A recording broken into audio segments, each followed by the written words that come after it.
Assalamualaikum warahmatullahi wabarakatuh. Good afternoon, guys. So, yeah, because the internet connection here is not stable, so I try to record my explanation here. Now we will continue our discussion to talk about gerund. Yeah, so I will share my screen here. Yeah, so gerund, yeah. Now, there is a strategy here. Strategy, a gerund, an infinitive, or a participle is a verbal, not a verb. Ya, so di sini istilahnya menggunakan verbal ya. Jadi gerund dan infinitive atau participle itu merupakan verbal, not a verb. Perbedaannya apa? Verbal dan verb. Ya, gerund or infinitive can never take the place of a main verb in a sentence. Jadi kalau verbal itu bukan main verb ya, tetapi adjective ya, present participle gitu ya, kayak present participle atau past participle. Jadi gerund dan infinitive itu tidak bisa menjadi kata kerja utama di dalam sebuah kalimat. When there is a verb missing in one of the test items, make sure you choose a verb, not a verbal. Ketika satu kata kerja itu tidak ada di dalam sebuah pertanyaan di tes, pastikan bahwa kamu memilih verb, bukan verbal. Ya. Okay, the gerund is formed by adding ing to the base form of a verb. The gerund is used as a noun. It can function as a subject, object, or object of a preposition. So, gerund itu dibentuknya dengan menambahkan ing kepada bentuk dasar ya, bentuk dasar verb seperti write menjadi tambah ing, writing, and then gerundnya itu berfungsi sebagai noun dan bisa menjadi berfungsi sebagai subjek, objek, atau objek preposition. Here is the gerund functions as subject. Yeah, running is my favorite sport, and this is gerund as an object. He tried running faster. Yeah, running as an object, and then here is gerund functions as object of preposition. She was afraid of losing. Why gerund here as object of preposition? Because before losing there is preposition of, yeah. So this is object of preposition. Okay, next, when the gerund is the subject of the sentence, the verb is singular, ya. Jadi ketika gerundnya menjadi subjek kalimat, verbnya pasti singular. The gerund after noun plus preposition. Nah, ini ada situasi gerund setelah kata benda dan preposition. The following are some nouns plus preposition that take gerunds. Berikut ini adalah kata benda yang diikuti oleh preposisi dan harus diikuti oleh gerund, ya. For example, choice of, possibility of, or for, excuse for, reason for, intention of, method of, or for. For example, he has no intention of giving up now. Ya, intention of giving up, gitu ya. There was no reason for canceling the race. Setelah reason for canceling. Oke, ya, ini jadi harus sepasang gitu ya. Choice of, excuse for, reason for, dan harus diikuti oleh gerund. Oke, and then this is gerund after adjectives and preposition. The following are some adjectives plus preposition that take the gerund. Nah, berikut ini adalah beberapa kata sifat diikuti oleh preposisi dan harus diikuti oleh gerund. For examples, accustomed to, fond of, successful in, afraid of, good at, tired of, capable of, interested in. Semuanya ini must be followed by gerund. Semuanya harus diikuti oleh gerund, ya. Here are the examples.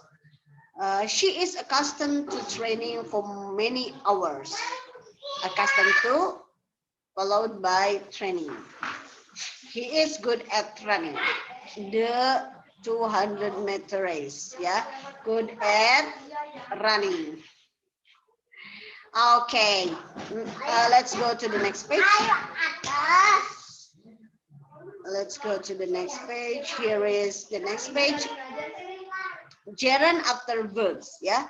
The following are some verbs that take the gerund. Nah, kalau tadi gerund setelah preposisi, ini ada gerund setelah verbs ya. Jadi ada beberapa verb yang wajib diikuti oleh gerund. Contohnya ini. Ini semuanya ya. Admit, advise, anticipate, deny, postpone, resume, imagine, and so on. Here are the examples. Ini harus dihafal sih ya, guys. Jadi teman-teman harus hafal. He kept running until the end. Kept diikuti oleh gerund, running. She enjoys running for the competition. Enjoy plus gerund. And then gerund after verb plus preposition, two word verbs ya. Ini gerund setelah verb dan preposition. Dan two word verbs. Ini verbnya terdiri dari dua kata ya. Okay, the following are some two-word verbs that take the gerund. Ini merupakan verb yang terdiri dari dua kata yang harus diikuti oleh gerund. For example, approve of, be better of, call for, confess to, give up, insist on, keep on, rely on, succeed in, think of, blah blah blah. Ya, here are the examples. He succeeded in winning the race. Succeed in winning gitu ya. She did not give up hoping. Give up hoping gitu ya. And then gerund or infinitive. Nah, some verbs can take either a gerund or an infinitive with no difference in meaning. Jadi ada beberapa kata kerja yang bisa diikuti oleh verb ataupun infinitive, dan ini nggak ada perbedaannya secara makna ya.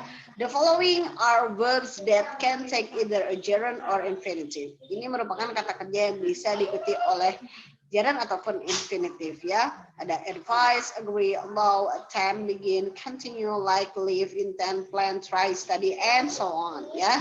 Here are the examples. I love to watch the track races. The bisa diikuti oleh to, bisa to infinitive, bisa diikuti oleh gerund juga. I love watching the track races. Ini bisa ya dua-duanya.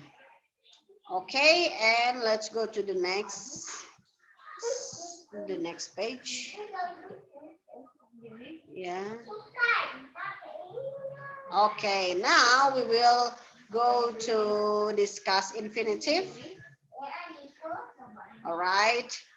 The infinitive is formed by adding to the base form of a verb. The infinitive can be used as a noun, an adjective, or an adverb. Ya, jadi infinitive itu kita menambahkan to pada bentuk dasarnya, yaitu ya seperti learn, to learn gitu ya. The infinitive bisa digunakan sebagai kata benda, kata sifat, juga adverb keterangan. This is used as a noun ya, infinitive as a noun. To train gitu ya, to train is hard work. Okay, this is infinitive as adjective. She always has energy to spend. And then this is infinitive as adverb. He ran to win gitu. Verbs that take the infinitives. Nah, ini adalah verbs yang selalu diikuti oleh infinitive. Agree, appear, arrange, ask, attempt, decide, hope, prepare, threaten, plan, bla bla bla, so on ya. Ini harus dihafal sih ya, teman-teman harus nanti lama-lama juga akan terbiasa sih, tapi harus sering dibiasakan dulu dihafal gitu, dibaca ini diikuti oleh infinitive atau gerund gitu ya. And then the next one, verb plus noun plus pronoun or infinitive. The following verbs can be followed by a noun or pronoun and an infinitive. Nah, verb berikut ini bisa diikuti oleh noun atau pronoun dan infinitive. Ya, jadi ini diselingin dulu oleh pronoun atau noun baru infinitive. For example, advise, convince, force, order, teach, and so on. Here are the sentences. He reminded me to keep calm. Reminded me to keep, gitu ya. He told him to swim, gitu ya. Ini ada pronounnya dulu. And then adjective plus infinitive. The following are some adjectives that are followed by the infinitive, ya. So here are the adjectives. yang harus diikuti oleh infinitive. Ya, for example, she was anxious to hear the results. Anxious to hear. Ya, it is hard to lose. It is hard to lose. Okay, yeah. So that's about infinitive. Let's go to the next page. Let's see. What is the next page? Yes, the next page is exercise 5. So guys, please answer these 6 questions, yeah, and submit it tonight. And we will read this. On the TOEFL test, in the structure section, verb errors might involve the following. Ya, jadi di dalam soal bagian structure, verb errornya itu biasanya a verb may not agree with its subject. Ya, terkadang verbnya tidak sesuai dengan subjek. A singular subject requires a singular verb and a plural subject requires a plural verb. Yes. Jadi ya sebagaimana kita ketahui kalau subjeknya singular harus mengambil verb yang singular, kalau subjeknya plural harus mengambil verb yang plural.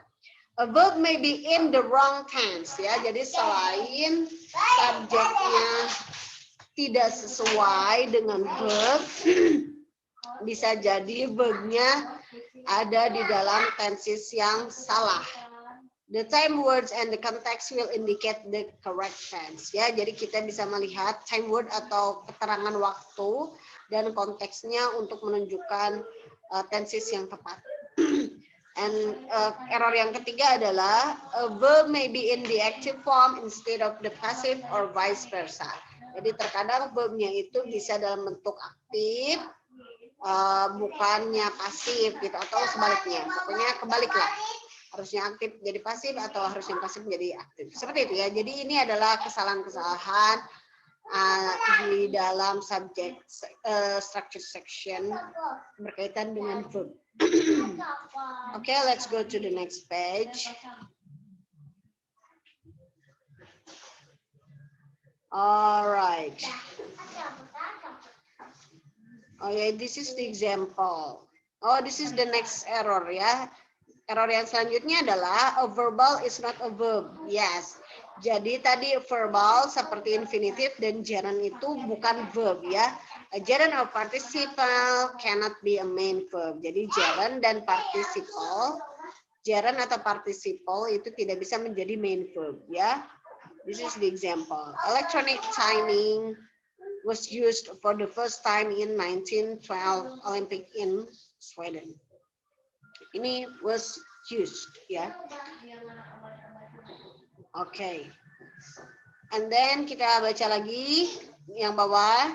In the written expression section, verb error often involve the following. Okay, nah jadi sebenarnya ini berkaitan dengan seminar atau webinar Miss waktu Senin malam ya. Jadi kan structure and written expression itu ada 2 jenis pertanyaan, ada structure, ada written expression.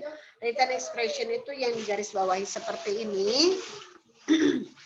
Nah, errornya atau kesalahannya itu biasanya dalam hal apa saja? Pertama, a main verb may be used instead of participle or vice versa. Jadi main verbnya itu bisa digunakan ya, bukan participle.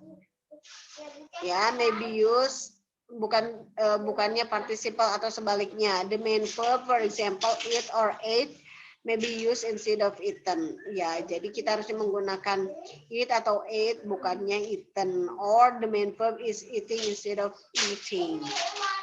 Oke, ya, jadi intinya kadang kita suka ketukar main verb dengan participle gitu ya. Okay, and then the gerund may be used instead of the infinitive. Ya, jadi kita harusnya pakai eating, gerund, bukannya to eat. And then the wrong infinitive form may be used. Bisa saja infinitive, bentuk infinitifnya salah.